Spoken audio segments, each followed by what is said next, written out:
Buenos días, los chicos que van ingresando, por favor, se anotan en el chat para pasar lista.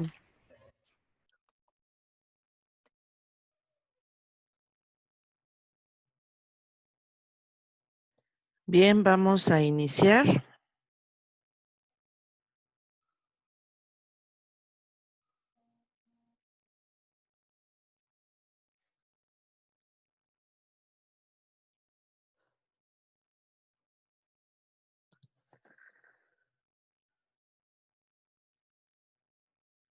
El tema de hoy es la transición política, ¿vale?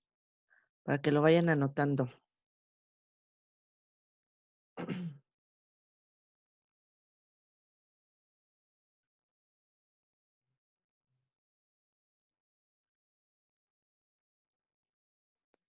¿Listo? ¿Ya está el título?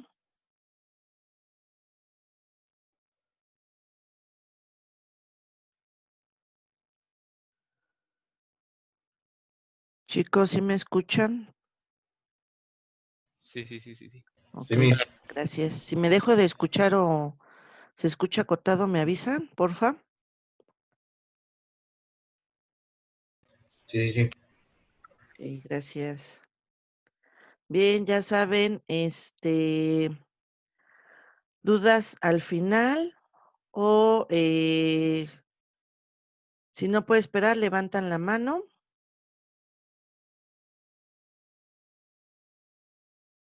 Tienen que tener libro y cuaderno, para las actividades que vamos a hacer. Desactivamos micrófonos. Y si la duda puede esperar, la vemos hasta el final de la clase, ¿ok? Bien, vamos a iniciar con la actividad número 1 de la página 224, chicos. Lo vamos a ir contestando entre todos, por favor.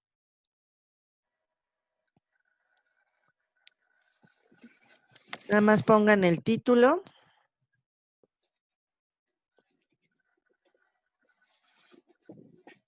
El número de la actividad de la página y solamente vamos a escribir respuestas, ¿vale?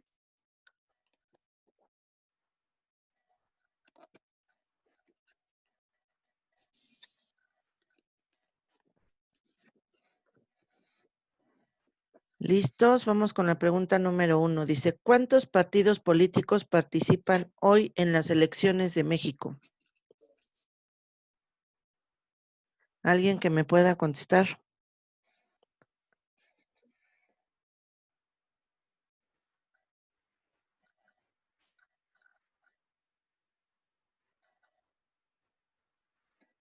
¿Algún voluntario? 4. 4. ¿Cuáles serían? El Del PAN. PRI, el PAN, El PRI, muy bien. El PAN, Morena, Morena, PT de la izquierda. el PT también, pero destaca más otro. ¿Cuál es?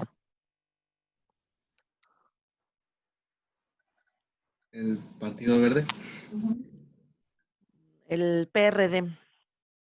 Ándale. Ujú. Son de los más destacados. PRI, PAN, PRD y ahorita Morena. Serían los más ícono que hay. Sí está el PT, el Partido del Trabajo, también el Partido Verde, pero así como para la presidencia, son esos 4 los que ahorita más destacan. Muy bien, chicos, gracias. ¿Ya lo anotaron?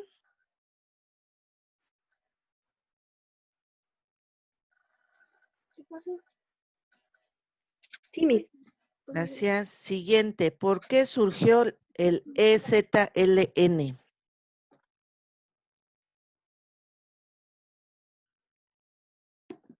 ¿Alguien me puede contestar? ¿Por qué surgió el EZLN?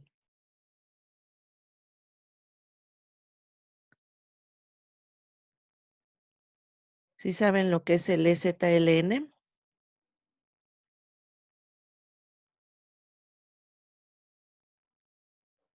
No. Es el Ejército de Liberación del Sur, algo así. Ejército Zapatista de Liberación. Exactamente, surgió en Chiapas. No se preocupen, ahorita lo vamos a ver. Entonces, esa quedaría pendiente y terminando la clase ya la podrían contestar, por favor, ¿vale? Siguiente, ¿qué grupos conoces que se manifiesten o demuestren su inconformidad en México actualmente? Zapatistas. ¿Quiénes? ¿Los zapatistas? Algo, pero ahorita ha habido un icono así muy Sí, lo del marcado. racismo. ¿Lo de qué? Lo del racismo. Lo del racismo y otro que se dio antes, El feminismo. el feminismo, ¿verdad? Muy bien.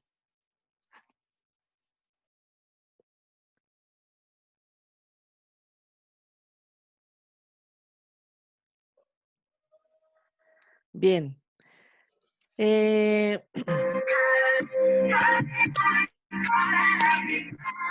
Chicos, desactiven sus micrófonos, por favor. No pueden estar escuchando música o estar en la clase. Si no pueden hacer las dos cosas a la vez, tienen la opción de salir de la clase, ¿vale? Gracias. Bien. Vamos a comenzar. La transición política se da por medio de las protestas sociales. Las protestas sociales buscan legitimar con lo que no están de acuerdo en lo que es el gobierno. ¿Sí? Se tiene que dar una apertura para que éstas se puedan dar.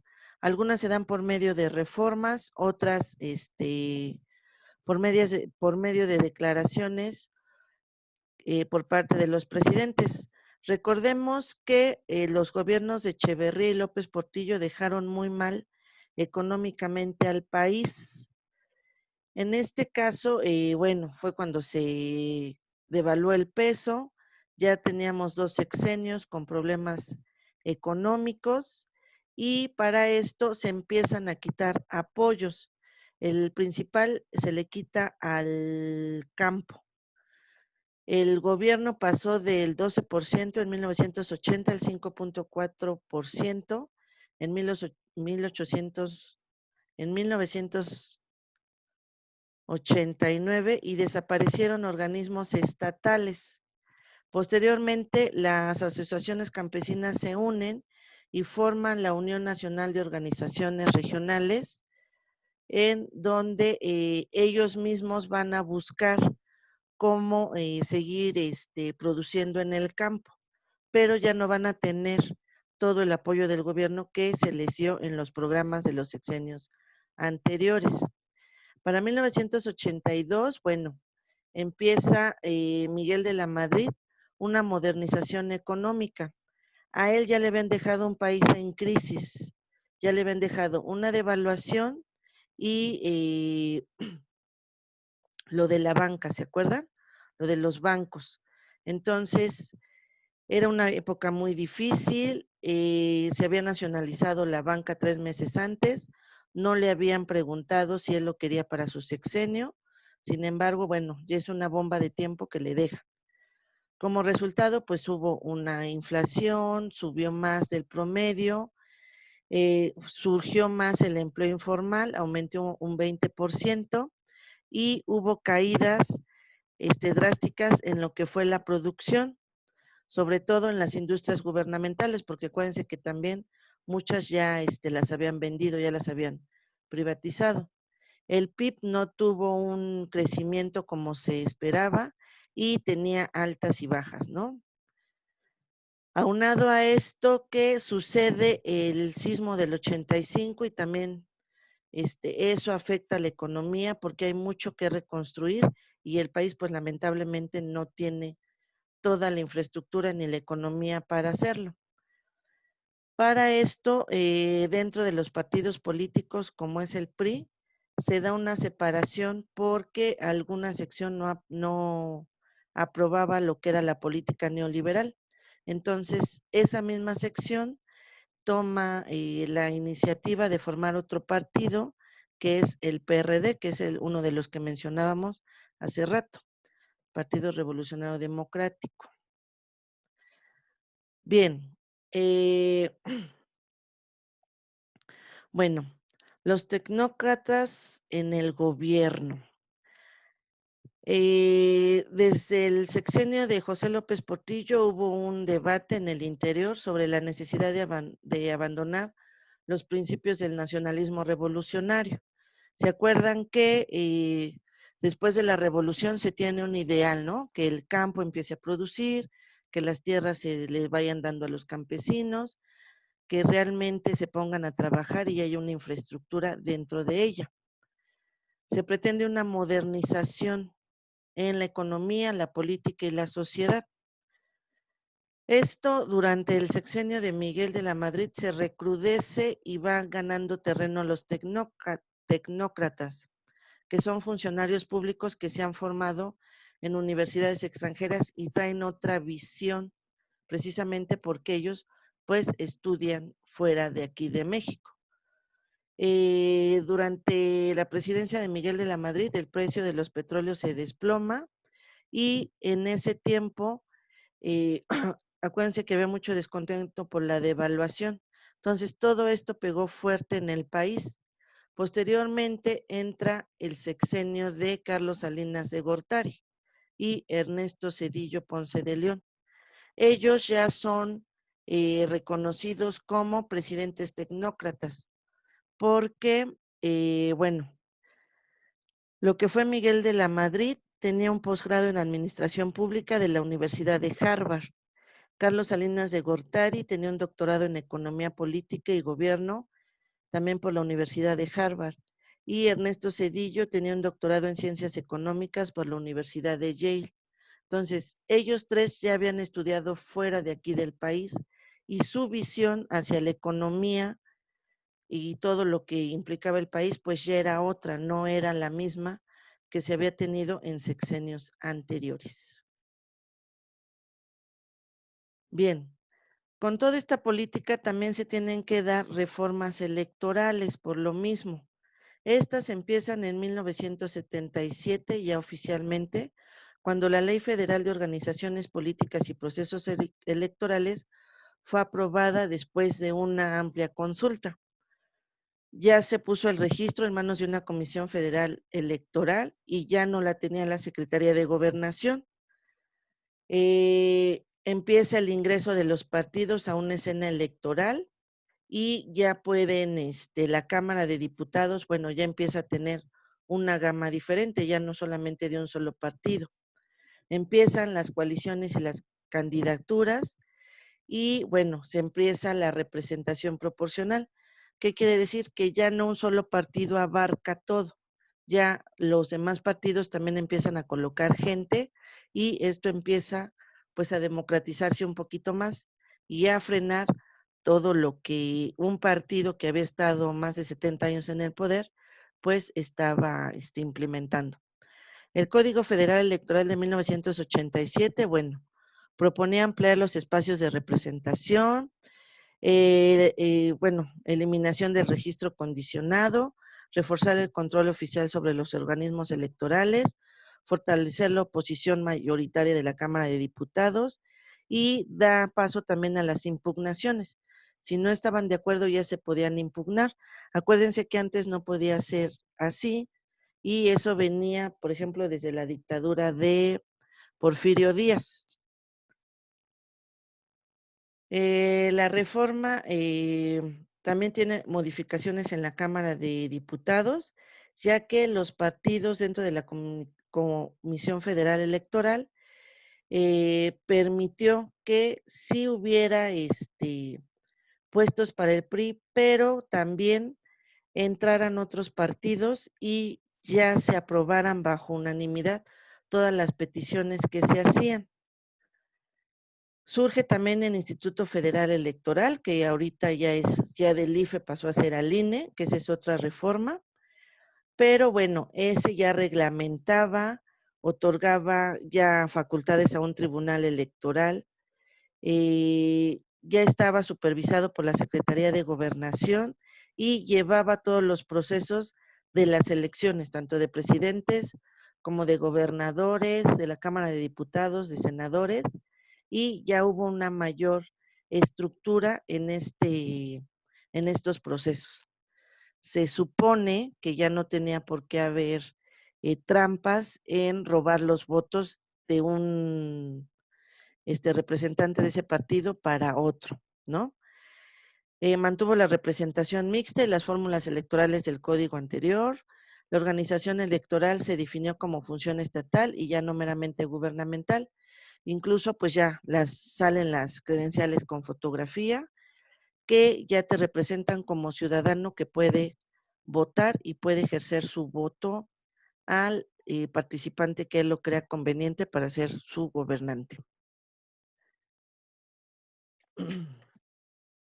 Bien, el papel de la oposición dentro de esta transición política, pues fue muy importante, porque recordemos que desde que surge el PRI, que es casi el nieto del PNR, que sale de la revolución, no se había dejado el poder. Los presidentes todos salían de ese partido, a pesar de que ya había una oposición y surgen otros partidos electorales, no habían ganado.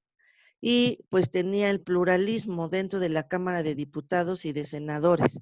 Entonces, todo lo que él decía era lo que se hacía. Y lo que era el Poder Ejecutivo, pues nunca había sido de otro partido. Entonces, era necesario ya tener una democracia y que otro partido ganara para, pues, dar otra perspectiva también a el proceso que se llevaba del cambio dentro del país. Surge la necesidad de hacerse oír para debatir, criticar y denunciar, porque no toda la población estaba ya de acuerdo con el partido que estaba en el Ejecutivo, gobernando en ese entonces. Entonces surgen partidos de oposición. Ha habido partidos que van, vienen, desaparecen, regresan con otro nombre, se fusionan. Los más representativos que siempre hemos tenido es el PRI, el PAN, el PRD y el Partido del Trabajo. Han surgido el Partido Verde, que pues sí tiene cierta representación, el de Nueva Alianza, que ya no se ha escuchado tanto, también el de Movimiento Ciudadano, el de Morena, que surge, casi todos estos han surgido de los mismos partidos iniciales, de que no están de acuerdo y ellos mismos hacen su propio partido bajo las necesidades que ellos ven que debe de haber dentro del país. La sociedad civil pues apoya, ¿no?, al partido con el que se identifica y es un derecho como ciudadano que se tiene de votar por el partido que ellos crean más conveniente. Entonces, pues lamentablemente no al 100% se ha llevado la democracia aquí porque el PRI ya había perdido en otras elecciones para lo que era lo del Poder Ejecutivo. Lamentablemente, pues siempre buscó la estrategia para permanecer en lo que fue la presidencia. Entonces, cuando surge la oportunidad de que otro partido tome el Ejecutivo, que es el PAN, y lo hace durante 2 sexenios con Vicente Fox y Calderón, pues ahí es donde se empieza realmente ya una transición democrática y el papel de la oposición toma lo que es, ¿no? O sea, ya debatir y no decirle siempre sí al partido que está en el poder. Necesitamos esa crítica para poder avanzar y no que todo sea un sí, aunque no sea en beneficio del país. Se vuelve a hacer elecciones, vuelve a ganar el PRI, queda Enrique Peña Nieto, y a las siguientes elecciones, bueno, gana el contrincante de Morena, que es el presidente que tenemos actualmente. Entonces, todos estos procesos han dado la transición a la democracia. Pues como todos los partidos tienen cosas buenas, cosas malas, y pues igual en las presidencias, ¿no? todo tiene sus pros, sus contras. Entonces, esto ha sido parte de la historia que ha tenido el país en esta transición democrática y con los partidos de oposición. Bueno, también dentro de esta transición se dan los movimientos internos en donde secciones del país no están al 100% bien por las necesidades que tienen. Uno de los más representativos fue el Movimiento Zapatista de Liberación Nacional o la Rebelión Zapatista, como se le conoció. Surge el Ejército Zapatista de Liberación Nacional, que es el EZLN, que es el que comentábamos al principio de clase. Nació en 1994 en Chiapas y entra en la misma fecha, el 1 de enero, el Tratado de Libre Comercio de América del Norte. Se convirtió en un mercado en donde se iban a cancelar las barreras arancelarias y el comercio iba a fluir con estos dos países, tanto exportaciones como importaciones. Lamentablemente había sectores aquí en el país que estaban en extrema pobreza. Uno de ellos era principalmente el estado de Chiapas. Entonces, se habían convencido que la transformación del país no podía lograrse institucionalmente por la vía pacífica, porque ya lo habían intentado en otras ocasiones y no les había funcionado.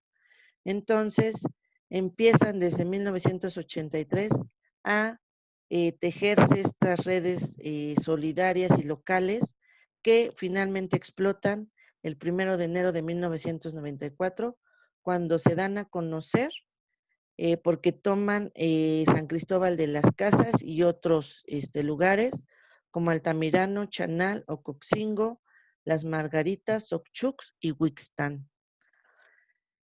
Bueno, como les decía, la sociedad chiapaneca siempre se ha identificado por tener una pobreza extrema, estar en una marginación y una desigualdad total en comparación a otros estados de la República. Entonces, sumado a todo esto, se da el sistema neoliberal y pues se dan cuenta que otra vez no van a ser tomados su realidad en cuenta para mejorarla. Entonces surge esta rebelión durante el siglo XX porque pues ya han sido despojados de sus tierras, surgen muchas injusticias, el trabajo no, pues no es lo suficiente para que ellos subsistan y crean pues su propia economía, ¿no? Entonces, lo que siempre ha buscado el EZLN es que las comunidades indígenas vivan mejor y sean identificadas por la sociedad civil y se tomen en cuenta sus necesidades que ellos tienen dentro de lo que es su región, porque pues no es lo mismo vivir en Monterrey que en Chiapas, ¿verdad? Ya lo habíamos dicho en clases anteriores. A esto se suma también gente de la Iglesia Católica, organizaciones autónomas agrarias, campesinas y sectores de izquierda, pero también se va a dar una importante gama de estudiantes que pues sí, son los que de una u otra forma encabezan este movimiento. Entonces,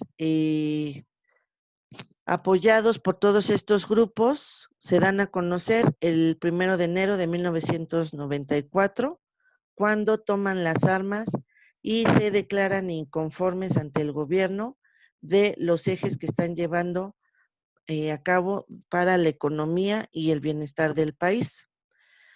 Fue un movimiento fuerte, incluso llegó aquí a la Ciudad de México para exigir en el 2011 las demandas que ellos pedían a favor de los indígenas. Al mismo tiempo, ellos estaban haciendo su proyecto dentro de las sociedades donde estaban ellas, en las comunas, y empiezan a hacer acciones colectivas. Ellos empiezan a sembrar, empiezan a hacer sus inmuebles y empiezan su propia economía, ¿no? Ellos defendían mucho lo que era la identidad de los indígenas chiapanecos y lo dan a notar por medio de la Declaración de la Selva Lacandona, que es un documento en donde ellos exponen su postura. Actualmente sigue vigente lo que es el EZLN, pero ya no lo hace por medio de las armas, como lo intentó hacer al principio, ¿no? Ya como les digo, ellos tienen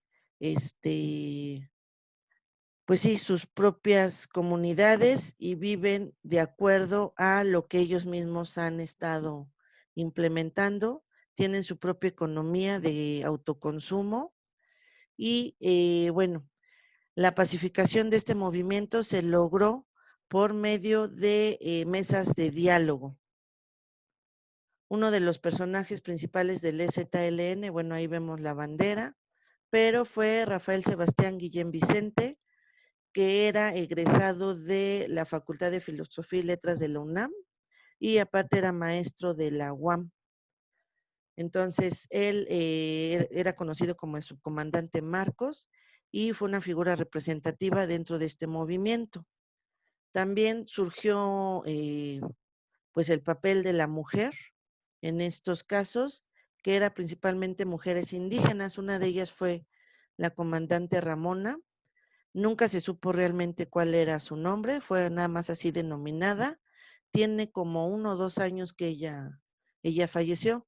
Este movimiento, cuando surge, fue muy apoyado por lo que fue las universidades de aquí. Cuando vinieron, incluso les llevaban comida y todo para sobrevivir al plantón que hicieron ahí en el Zócalo de la ciudad o donde se alojaban en el proceso en lo que llegaban. Bien, el proceso de construcción de la alternancia política. Bueno, como ya les había comentado al principio, se da la alternancia. ¿Qué quiere decir? Que ya no solamente un partido permanece dentro del poder, sino que ya se va cambiando a otros partidos, ¿no? Ya se alterna. Y ya no era el PRI, ya era el PAN, después otra vez el PRI y ahorita es el de Morena. Entonces, para el año 2000, bueno, el 65% de los electores puso su voto y gana Vicente Fox del Partido Acción Nacional. Fue el primer presidente de la alternancia desde 1929. El 6 de julio, bueno, el PRI deja el poder por primera vez en el Ejecutivo y posteriormente, bueno, también con Calderón en el siguiente sexenio. Posteriormente vuelve a retomar el PRI y ahorita, bueno, está Andrés Manuel López Obrador, que según ya había ganado en otras elecciones el poder ejecutivo. Lamentablemente, pues no, nunca se pudo comprobar si sí o si no, si sí hubo fraude electoral. El chiste es que apenas él quedó como presidente. Entonces, esto también cambia el respecto al erario que se venía dando dentro de el gobierno. El IFE toma su papel como Instituto Federal Electoral y cuando impugna las elecciones, Andrés Manuel López Obrador contra Calderón, bueno, se hace el recuento de votos y esto ya da un modelo democrático dentro del país. Recordemos que los partidos de oposición y la alternancia tienen como objetivo el balance para que no todo favorezca solamente un sector. Se supone que ellos representan, los partidos representan a todos los sectores de la sociedad.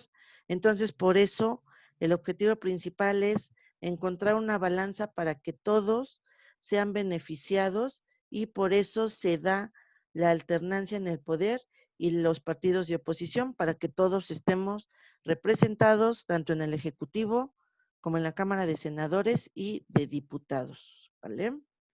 Bien. ¿Preguntas, chicos? No. ¿Dudas? Tampoco. ¿No? No, Miguel, ¿Todo bien? no. Ok. Sí, todo bien, todo Axel está correcto. pelón. Ey, Semi Ochoa. Bien. Paso lista. Tercero A. Aranza. Si alguien escribe en el chat, ¿me avisan? Por favor. Sí. Aranza no está. Frida. no sé. Diego Carrera. Presente. Cisneros. Presente. Diego Yurián. Pamela. Presente. Galia. Mía Sofía. Presente, Miss. Gibran. Joab. Presente, Miss. Alexa. Presente. Carolina. Diego Montes. José Antonio. Presente en En el chat. el chat. Gracias. Miranda. Miranda no está. Axel. Presente. Daniela. Sofía Procuna. Presente. Gabriela. Presente en el chat. Gracias. Adrián. Presente. Alejandra. Lisbeth. Erika. Presente.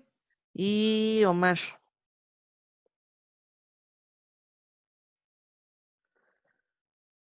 ¿No está Yael? No. Bien. Miss, ¿le tenemos que enviar lo que hicimos ahorita o no? No, chicos, ya no me van a enviar nada. Ya todo lo vamos a trabajar aquí en clase, ¿vale? Ya no hay tarea ni tienen que subir nada a plataforma. No se preocupen. ¿Plataforma? Cristian. Por eso ya lo estamos Presente en el chat. comentando aquí. Gracias. Adrián. Presente, Miss. Valentina. Omar Becerril. José Carlos. Presente. Areli. Presente. Eleni. Presente. Yael.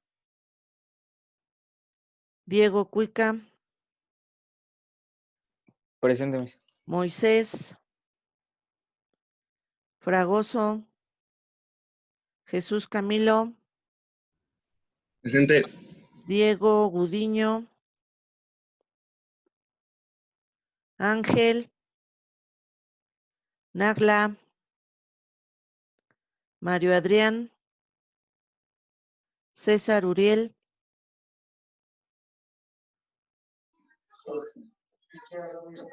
¿No está César? No, creo que no. Megan. No. Presente. Ana Karen. Presente. Juan Pablo. Alison. Fernanda Sandoval. Isaac. Enrique. Joshua. Y Catherine. Presente. Gracias. Bien, chicos. Bueno, las clases van a seguir como las teníamos, planeadas, nada más que ya no van a subir absolutamente nada a plataforma. Ya todo lo vamos a trabajar aquí, ¿vale? Sí les pido de favor que continúen. Hay temas que todavía tenemos que ver y que, bueno, para ustedes que van a presentar un examen de Comipems, pues sí son importantes, ¿vale? Entonces, los veo el miércoles. Si pueden avisarle a sus compañeros y si gustan entrar a la clase para que lo tomen en cuenta. Gracias por su atención. Que tengan muy bonita tarde. Les mando un abrazo a todos. ¿Algo más que quieran agregar? No, Miss, todo bien. ¿No? Muchas gracias. No, al contrario, Gracias. chicos, gracias por su atención. Cuídense mucho. Nos vemos el miércoles. Bye. Bye.